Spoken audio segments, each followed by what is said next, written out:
Premier League is back once again, and with it comes more drama and action. Last season we saw the successful campaigns of teams such as Arsenal, Brighton and Newcastle, while also witnessing the demise of traditional Big Six clubs such as Chelsea, Tottenham and Liverpool. Manchester City also awarded a historic treble, which cemented them in the history books, but can anyone dethrone them this season? Also, who will stay out this season, and who will go down? Without further ado, here are my predictions and previews for the upcoming season. 20th, Luton Town. Luton Town were the story of the Championship last season, as they beat Coventry on penalties to win the playoffs. This meant that this forthcoming season, they'll experience top flight for the first time since 1992. This gets even crazier when you consider that they were in a conference less than 10 years ago. Despite their below par squad, one player that could really help them to safety is Carlton Morris, who was bought in for £2 million and got 20 goals and 7 assists last season. Their manager Rob Edwards also has a story to tell, as he was sacked by rivals Watford, as they typically do. Then he joined Luton Town and took them from 9th to 3rd and got them promoted. I'd really like to see them do well this season, but unfortunately I can't really see it happening. 19th place, Sheffield United. Sheffield United will certainly have to be smarter in this transfer window if they want to survive the season. They are reportedly short on cash and they still don't have that much of a competitive Premier League squad. However, I think that Sander Berge will undoubtedly be their key man this season. Sander Berge is a Norwegian international who is often deployed as a defensive midfielder, but can also do a job on the attack. His performances could help the Blazers stay up the season. Paul Heckingbottom did not have the most ideal spells at Hibs or Leeds, but after a successful championship campaign, he'll face his hardest challenge yet when he leads the Blazers season. 18th place, Bournemouth. Bournemouth were heavily tipped to go down last season, and when their survival was confirmed, it led to their social media team releasing a montage of clips showing them to go down, which I thought was pretty funny. Despite that, I'm still tipping them to go down, due to a squad that still isn't equipped for the Premier League football, including the departure of Justin Lammer. Despite surviving last season, manager Gary O'Neill was sacked after the conclusion of the season, and instead they opted for manager Androni Iraola, which I personally see as a positive change due to his intensive pressing style. One player whom I think will be incredible this season is winger Dango Utura, who is a pacey winger who joined from Lorient in January. Despite just getting 1 goal and 3 assists last season, I believe his pace and dribbling could prove to be an asset under Iraola. 17th, Nottingham Forest. Nottingham Forest came up last season as playoff winners, and they invested heavily over the transfer windows as they made over £200 million worth of signings. They haven't gone quite as crazy this summer, but I still believe they will survive the Premier League this season. Their manager Steve Cooper reportedly came close to being sacked last season, but has since earned a new deal despite being in poor form. This proved to be a good choice as they stayed up, but can he repeat the trick? One player who can help him stay up this season is Morgan Gibbs-White, who signed for £25 million from Wolves last season. This turned out to be money well spent, as the English midfielder showed his talents off and earned plenty of plaudits for his performances last season. 16th, Wolves. Wolves are a club tipped by many as having an outside chance of going down this season, and I kind of agree with that assessment. Last season they found themselves in the midst of a relegation dogfight until some form later in the season secured their survival. Former Sevilla boss Julian Lopetegui almost left Wolves last season due to some financial issues before the Spaniard opted to stay on and help Wolves survive last season. Time will tell whether he stays at the club in the near future.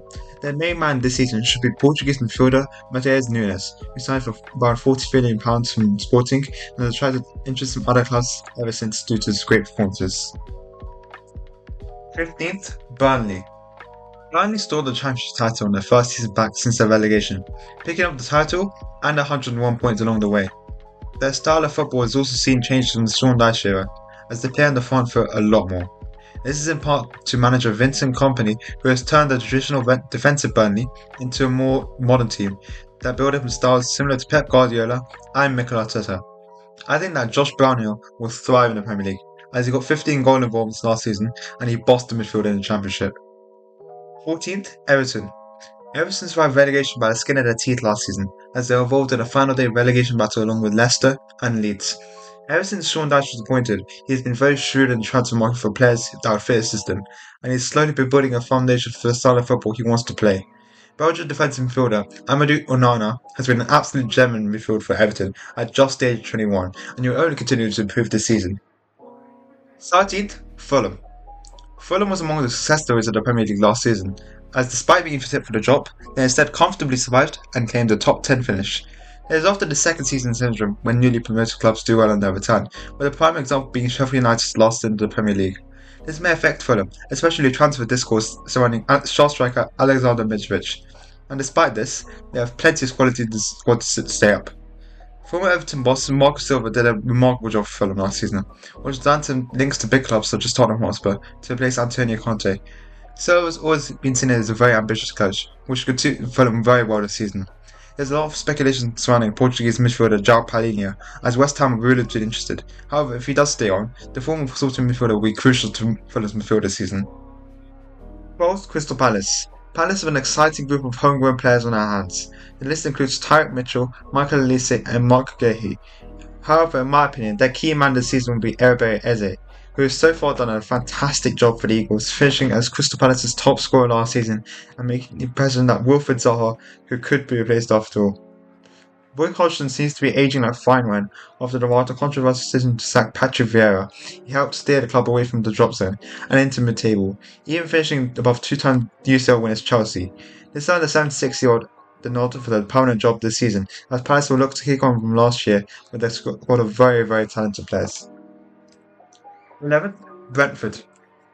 Brentford have been a fairy tale story of the Premier League in the last few years, with impressive mid-table finishes and playing some eye-catching football. One of their trademarks has been to use their favourite Moneyball approach, which has led them to using data and analytics to scout talented players at much lower prices. However, this season they have to somehow replace their striker Ivan Toney until January due to his 8-month ban for gambling. However, their alternative, Brian Mbemba, has done a fantastic job since the ban, as Brentford have won for and drew one of the 5 league games that Brentford didn't have Toney for, and I think he'll be one of their key men up front this season. Thomas Frank has been given praise for last season for his good and flexible football that was able to develop and bring through new talent, and I have confidence that he will do well this season. 10th, West Ham.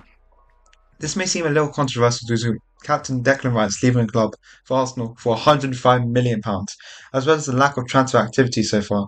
On top of this, they'll have to play in the Europa League this season, which may stress their squad even more.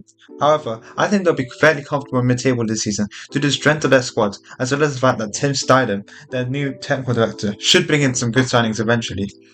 David Moyes has rather had a very interesting spell in charge of the Hammers. He took them all the way to 6th place finish in 2021, before declining to a relegation battle last season.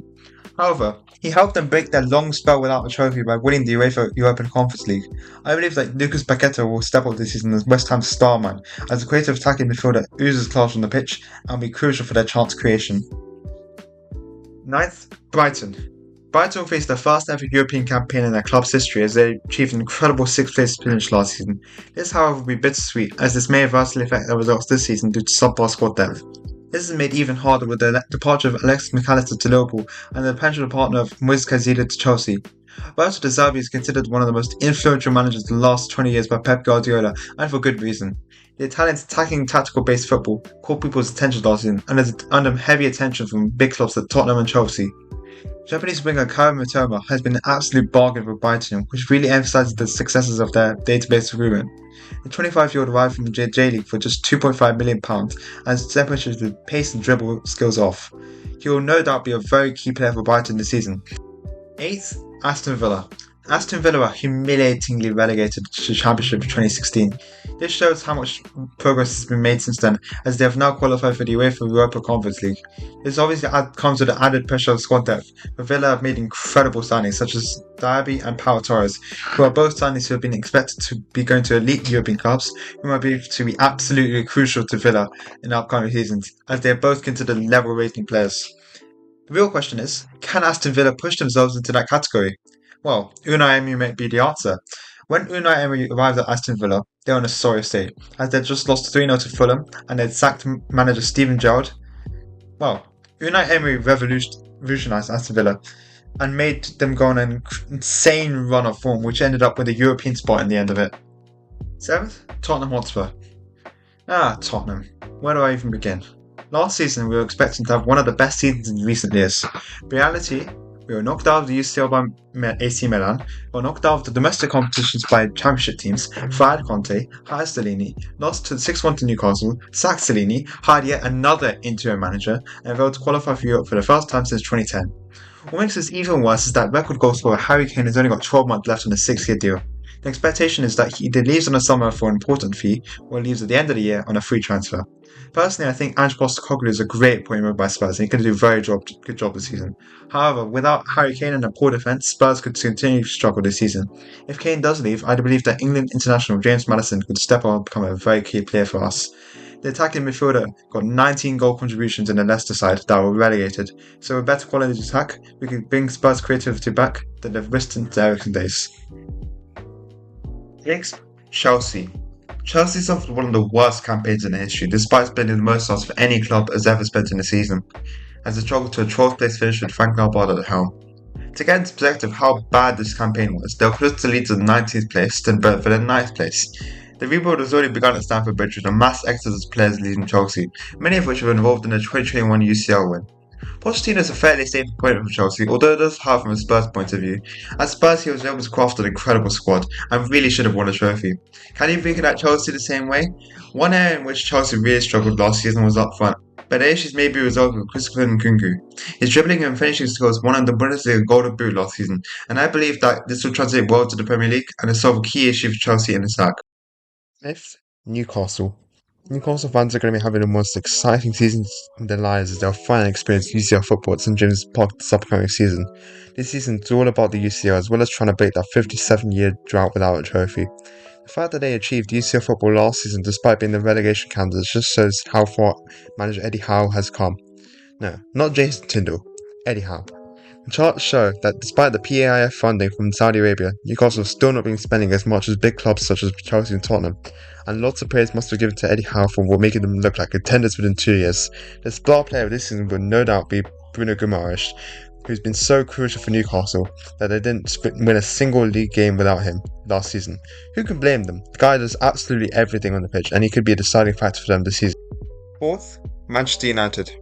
Manchester United will be looking to build on their third place finish from last season, which included a Carabao Cup win and an FA Cup final. Ideally, they'll be wanting to push for title contention, although that seems a little bit unrealistic considering rivals Manchester City seem to be a complete machine these days. One big improvement needed for the Red Devils is that the fact that the attack is not good enough, scoring just 58 goals last year, which is the lowest in the top 6. Perhaps the signing of Rasmus Højlund will be a crucial one then. Despite just scoring 9 league goals last season in Serie A, has shown promising signs in the Euro qualifyings, just scoring 6 goals in 4 matches. Meanwhile, Erik ten Hag will be looking to build a good Man United start. Perhaps bringing another Ajax player, Andre Onana, will help him do that. A goalkeeper known for using his feet well, which makes him completely different to the David De Gea era. Third, Liverpool. Liverpool had a shocking season last year, languishing in mid-tier 1 until a revitalisation of the system brought them up to 5th place towards the end of the system. But this still means the Reds have missed out on UCL qualification, which is a devastating blow. This season they'll be eyeing the return to UCL football, and they have incredible quality in the squad to make it happen. Long-time striker Bobby Firmino has left, and there have been some new names who have been brought in. One of which is Dominik Szoboszlai, a Hungarian 22-year-old attacking midfielder who did incredibly for Leipzig last season. Him partnered up with likes of Salah, Gakpo and Nunez could be an incredible threat going forward next season. Young Klopp was on the ropes last year, but there is still faith from Merseyside loyals that he will still be the right man to take them forward. A change in the tactical system produced incredible results which led to their recovery last season, and we'll see if it works in the coming future. Second, Arsenal. This is the club that not only believed in the both last season. This is the club that were written off as 5th place contenders by many pundits and fans alike. This is a club that would achieve nothing special. Well, they proved almost everybody wrong, and instead were surprising title contenders with their drenched treble winners Man City. Although they will eventually fall short at the end due to injuries and inconsistent performances, the Gunners should have no reason not to be excited for this season. One key man for them this season will be their new superstar signing Declan Rice. The former West Ham captain was crucial for West Ham in their survival campaign as well as their Conference League win, and he's a player that is seen as key to unlocking Arteta's system. After all, he has been wanted since January, and that £105 million fee just shows how far they're willing to go to get that man. This, as well as the signing of Julian Timber and Kai Havertz, will surely improve the depth of their squad going into this season, especially with their first UCL campaign since 2016.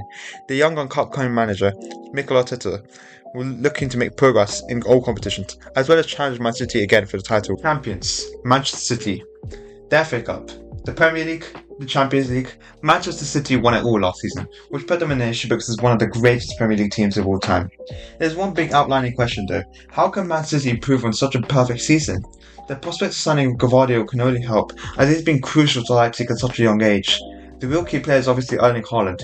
He was written off as another player who'd come from the Bundesliga and struggled to compete physically.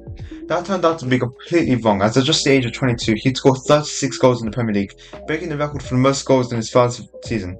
Meanwhile, with Pep Guardiola, he's chosen to stay on with Man City despite how complete his project feels, and he'll be looking for more of the same again next season. After all, they most certainly have the best squad in Europe. So guys, this is the final Premier League table. If you enjoyed this video, hopefully you like and subscribe it, and I'll see you whenever, Bye.